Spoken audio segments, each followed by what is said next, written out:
வணக்கம். நேற்று மோடி வந்திருந்தாங்க மதுரைக்கு.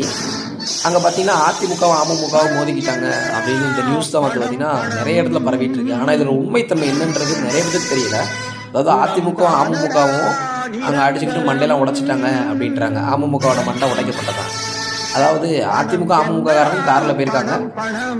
இவங்க தனியான இவங்க ஒரு விடுதியில் அவங்க ஒரு விடுதியில் தனியாக தங்கிட்டாங்க. கார் எடுக்கும் போது என்ன செஞ்சுருக்காங்க, அமமுகக்காரன் பின்னாடி இருந்த அதிமுககாரங்க கார் எடுத்தோன்னே அமுகக்காரன் எப்பா இருப்பா நான் எடுத்துக்கிறேன் அப்படின்றாங்க. இந்த இடத்த ஒரு பார்த்தீங்கன்னா சும்மா விளையாட்டு சண்டை போட்டிருக்காங்க. அவங்களுக்குள்ளே பங்காளி சும்மா விளையாட்டுருக்காங்க. நீ போயான்றது அது வாய் அப்படின்னு சைடில் தள்ளி அந்த ஆச்சரியம் வாய் அப்படின்னு தள்ளியிருக்காப்புல. தள்ளினோடனே பார்த்தீங்கன்னா அவர் போய் கீழே விழுந்தார். அது லேசாக தான் கொடுத்துருக்காங்க. விழுந்து லேசாக மண்டையில் அடிபட்டு அப்போ கூட என்ன செஞ்சுருக்காங்க அப்படின்னா அதிமுக சண்டைக்கு தான் போல அமமுகக்காரன் என்னென்ன சரி உங்களே போங்க சரி போனேன் அந்த அடிபட்டவரே போங்க அப்படின்னு சொல்கிறாங்க. அப்படின்னு தான் தெரியும் இவங்க எவ்வளோ கேவலமாக அரசியல் பண்ணுறான்னு பாருங்க. மக்கள் இதை கொஞ்சம் புரிந்து கொள்ளுங்கள். நன்றி.